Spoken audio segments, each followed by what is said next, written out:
New York City, America's accountant, Dan Geltrude. Dan, thank you so much for joining me. So Dan, it's Putin's fault. I mean, don't look back what's happened over the past year since he's been in office. Just blame it on Putin. Well, whatever happened to that sign that used to be on the president's desk that said, "The buck stops here"? Apparently, in this case, the buck is stopping somewhere else. Look, the president has to get realistic about what's going on in this country. I don't know if he's aware of how his policies have been damaging this country economically. Let's simply start with energy, which is really what, no pun intended, fueling all the inflation we have right now. If you are not going to allow America to control its own destiny, meaning we drill, we pump, we supply, if you're going to pull us out of that model and say, no, we're going to buy it from somewhere else because our oil consumption, our thirst for energy is not going down. So we need to collect that fuel from somewhere. If the president doesn't want to do it at home, then it has to come from the outside. And the places that we need to get this oil from, not our friends. That means higher costs across the board for everyday average Americans.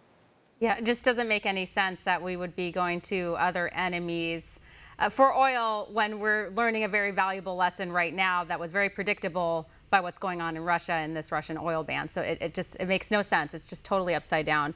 And then add on to that the government spending. As you know, the Senate just passed a $1.5 trillion package that was on Thursday. The money, I mean, it doesn't grow on trees, and they just keep spending and spending and spending. Well, here's where President Biden could actually push some of the blame elsewhere. Both parties are guilty of overspending. You know, I've been reading reports on this $1.5 trillion budget that they've worked up, and both sides are trying to take credit for it. So they're high-fiving each other like they've really accomplished something. So the compromise in Washington always ends up being, let's spend more. Oh, you want these goodies, you get them, and I get these goodies over here. So everybody wins. Wrong. The American people lose by the government spending so much money, which we don't have. So now you go into a situation where you are printing money. It's so basic and common sense. The more you have of something like money, dollars being printed, the less valuable it is. Therefore, you need more of those dollars to be able to buy the necessities. And that's exactly what Americans are feeling right now. And they're feeling it everywhere, whether it's their rent, utilities, grocery, fuel, everything. So the president needs to wake up along with Congress and say, we need to get serious about how we're running this place because we're running it into the ground. Yeah, and then if you look at what was in that package, there's some good things, right? But then there's a lot of wasteful spending. I mean, so I talked to some of the lawmakers, and they said they weren't even given enough time to read through it. And so, and I also learned that there was some money allotted for gender studies in Pakistan. I mean, that is just totally outrageous. That happens all the time, Steph. And you know what? It's people like you who bring that to light so that your viewers can actually understand what happens in Washington. But this happens all the time. What they do is they buy votes. So whoever has their project, their special cause, well, if you want my vote, then I need this. And the other person says, well, if you want my vote, then you need to put this in. And that's how these things grow out of control because they're trying to buy votes. So in order to buy enough votes across the board, you have to put in all this pork, right? Needless spending in order to be able to pass something meaningful. And that's what happens.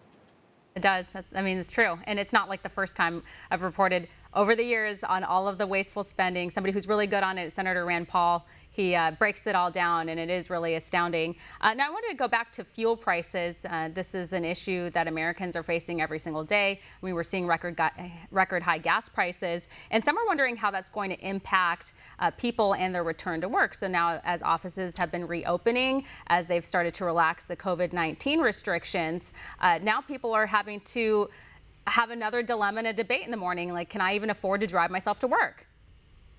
Yeah, this is a whole new spin on going back to work, which perhaps we didn't actually anticipate would hit this hard. So now you have people that have been keeping their commuting costs basically at zero.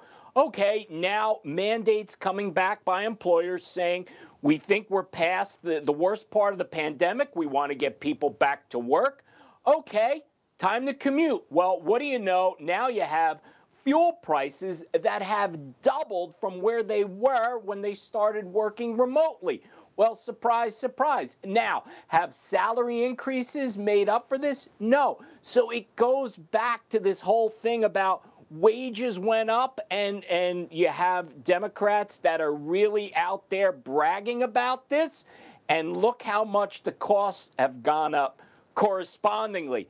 They're not equal. So the American worker is falling further and further behind, and these fuel costs now with commuting to work making it even worse. Yeah, I mean, if you think about it, those people who live paycheck to paycheck, that is going to impact them dramatically. And then you'll hear from some people on the left who don't seem to realize what a big issue this is. They say, oh, well, like, stop driving so much. Oh, okay. Well, or buy an electric vehicle. Or that too. But I mean, Dan, how many people do you know are just joyriding around just to waste gas? I mean, people have to get from point A to point B for many reasons in their day-to-day. That's exactly it. And that's the tone deafness of so many on the left. Listen, you don't want to drive those bad cars with that fossil fuel. Go out and get an electric vehicle, even if you can get one, because all the problems with the supply chain and being able to get any vehicle, let alone electric vehicles. Now go out and spend $50,000 or whatever it is so you could have a car to save on fuel costs. It's totally not realistic for people. I don't know what they're thinking about in Washington, but it's certainly not the average American. Well, I don't think they're thinking a lot, Dan. Well, we're going to leave it here. Thank you so much. Thanks, Steph. Coming up next.